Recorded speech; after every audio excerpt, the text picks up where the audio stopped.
Well, Myron, a little bit loud here.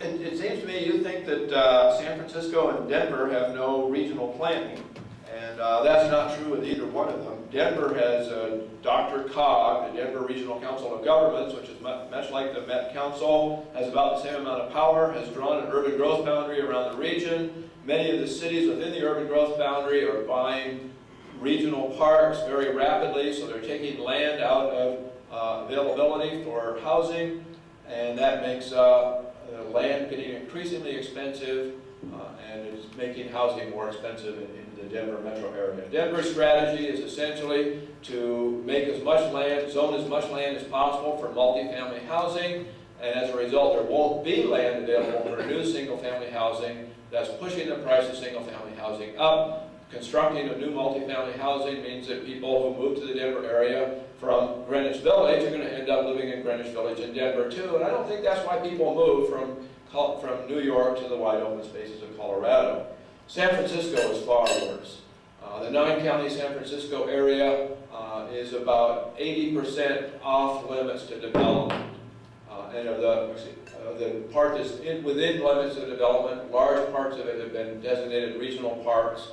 Well, less than 17% of the 9-county area is available for development, and there's almost no vacant land in that area. Because of urban growth boundaries, there's no land available for development. And this is pretty much true throughout California. California, unlike Oregon, has no statewide land use laws, but an accumulation of laws have effectively resulted in a statewide land use law. As a result, California's population is the most populous state in the country. 95% of the people are packed into 5% of the state. And that makes the average density of California urban areas much higher than anywhere else in the country except for New York City. You may not realize it, the densest urban area in the United States is Los Angeles. Number 2 is San Francisco, Oakland. New York City is only number 3. So there is a lot of land use planning in these areas, and that's what's made housing unaffordable. I also want to point out, I don't support polluting wells with septic tanks. The way Houston does it is developers buy a large chunk of land. They create what's called a municipal utility district, or a MUD. The municipal utility district installs all sewer, water, roads, all infrastructure, and then ask the people who buy lots in the area to pay a fee for the next 30 years to pay back the bonds needed to pay for all of the infrastructure. So there are no subsidies to suburban development in Houston. There's no pollution of groundwater. It's all done very well, and it's done very smoothly, and it's kept housing very affordable in the region. The reason why I brought up transit, and I'll give you a chance to talk about transit, is because so many land use planners believe there is a link between transportation and land use. They think if they can build light rail, we'll stop driving and we'll live in more compact developments. They think if they get people to live in more compact developments, we'll stop driving and use light rail. In other words, they think they're mutually influential. The reality is that land use has very little influence on transportation. New transportation technologies can influence land use if the new technologies are cheaper, faster, and or more convenient than the old technologies. Automobiles versus streetcars, streetcars versus walking.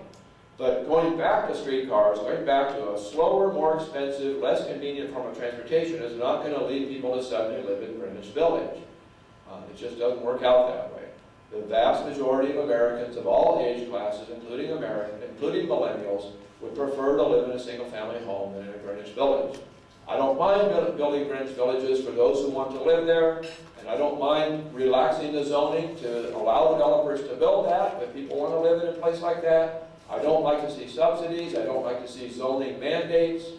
This is what most urban planners are doing nowadays, is they're trying to mandate that kind of development through restrictive zoning, more restrictive than ever before, and through subsidies. In Portland, for example, they've zoned neighborhoods as single-family homes for apartments, and it's minimum density zoning, so if your house burns down, you're not allowed to rebuild it, you're required to replace it with an apartment.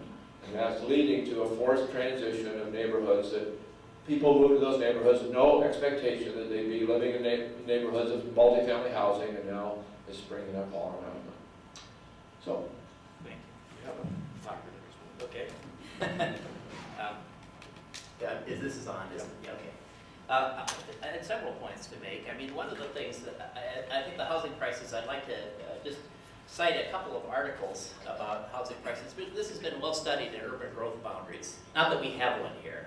We don't really have anything like it. We pretty much let development go wherever it has been. But Portland has a pretty sensible urban growth boundary. Other places do too. Montgomery County, Maryland, Lexington, Kentucky, Montgomery, various places of the country do this. But Anthony Downs from the Brookings Institution looked at all the western cities carefully and found that there was no real strong, powerful impact on housing in terms of these urban growth boundaries, particularly because they had land value and they also had affordable housing.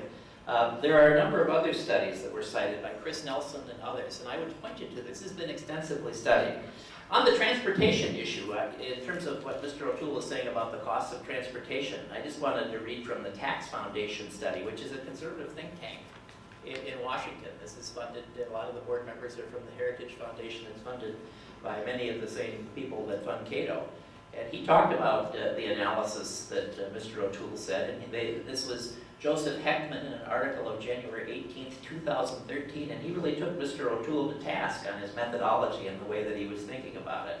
He said that Mr. O'Toole's technique was to include anything potentially road-related to the revenue side, but leave out a lot of stuff, and I'm quoting from the spending side. Our study compares apples to apples, and we find that his grossly underestimates the value of transit and the value of highways. And then he said, Mr. O'Toole suggested we should use the federal gasoline tax and state collection revenues. Mr. O'Toole suggests that we include the motor vehicle exercise tax. Anyway, it's an article that says that the methodology that he's using is fair. It doesn't say that he's wrong. It just says that the methodology that he's using is not acceptable to the Tax Foundation. And I think it makes a number of fairly good points. On the issues of transit, and MUDs, Houston MUDs, I've been very interested in the MUDs in Houston. Houston is an example. I think Mr. O'Toole has lots of really interesting ideas about local government, that they should be really zoning as a questionable technique, and that maybe we should have homeowners associations and run this in small associations. He wrote an article in the early 1990s that suggested that zoning regulation should be replaced by neighborhood councils that would decide, apparently based on their own personal preferences, about whether you could modify the use of your own property in the community. And I think these MUDs are kind of an example of where you might be going. Houston has 450 of these municipal utility districts in Houston. And you can set up a MUD, you can go down to your lawyer's office in downtown Houston, you can set up a special district to build sewer and water in an afternoon, and you can issue bonds. And of these 400 these MUDs, about 50 of them are in bankruptcy and are not paying their bonds. They've fallen upon the tax orders. They're one of the poorest managed systems in the country that I've ever seen, fraught with abuse and investigations. And probably, if this is an example of where he wants to go, I'd encourage you to look into that. That is, it is a privatization of the system, but 400 municipal utilities districts that can be set up really without public involvement until the bonds are issued, I think is a complicated process. I think that one of the things that we should think about is what kind of a vision of a society do we want to look at. I think that I have fairly narrow views of what cities have the rights to do in terms of the zoning. They have to promote the public health, safety, and welfare. But I think that some of these new urban communities, I don't think they're required, but I think they're attractive. A lot of people are moving to these places. You should go to Houston and look around at Houston. This is not necessarily, not everybody's cup of tea to have low density without the urban amenities and so forth. People ought to be able to choose whether they want to do this or not. I think that what kind of cities do we want to live in? Do we want to live in cities where we can walk to the grocery stores? Maybe not, but maybe we do. Do we want to have communities where we don't have to be in our cars all the time? And if we can spend a little bit less time on the road and a little bit more time in either our homes and our offices, I think this is something that we should think about. We also should think about, I think, the Minnesota Supreme Court in the case of Burnsville versus Onashek, which Mr. Knudsen, I found out, argued in 1974, said that cities in the Twin Cities are interdependent as a matter of constitutional law. So when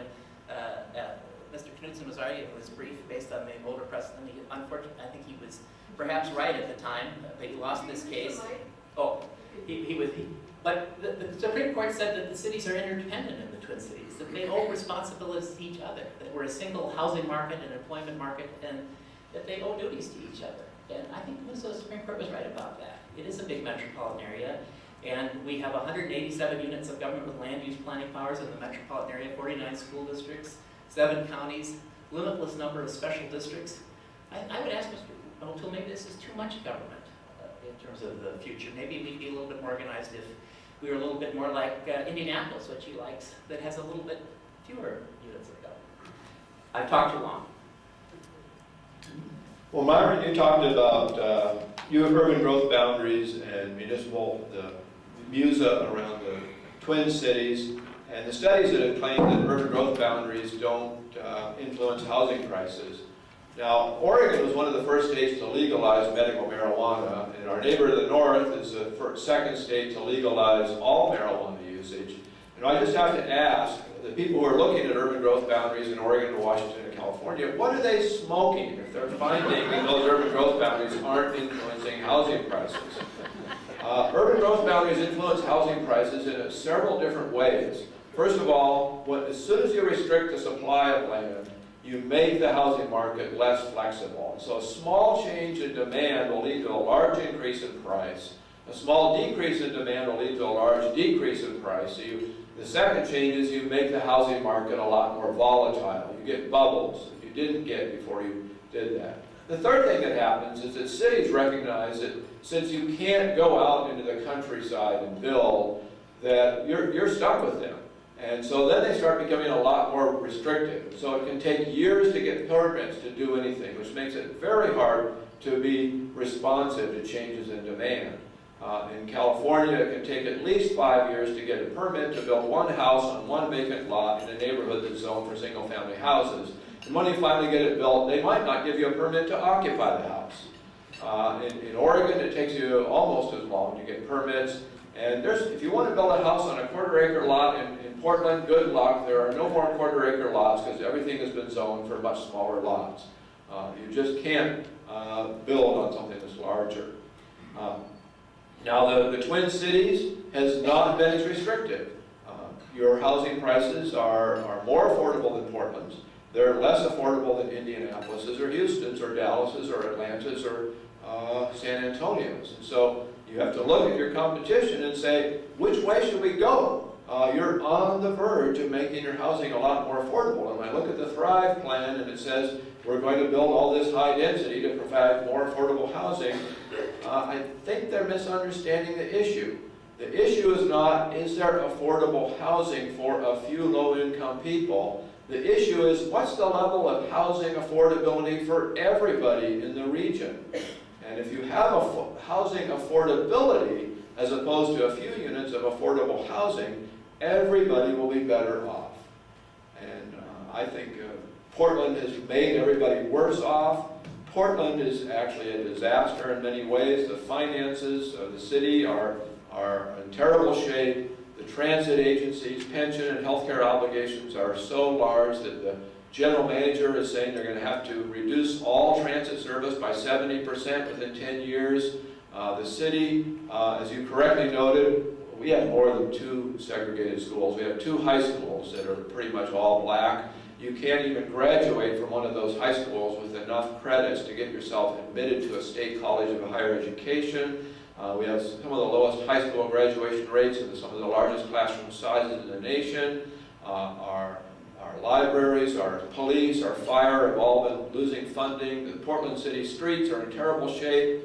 There's 5,000 miles of city streets that are worth about $5 billion. They have not been maintaining them. They have no plans to maintain them because they want to build 140 miles of streetcar lines that are going to cost about $5 billion, as much as it would cost to repave every street in the urban area or in the city.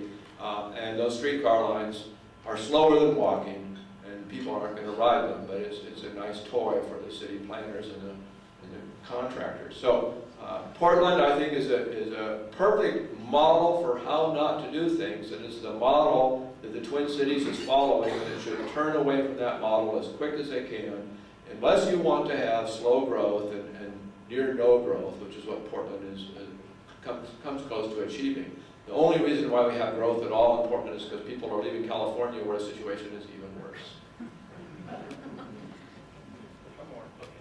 I think there's a big difference between what regional planning is about, which is having an urban growth area with plenty of land, for 20 years, 25 years of development.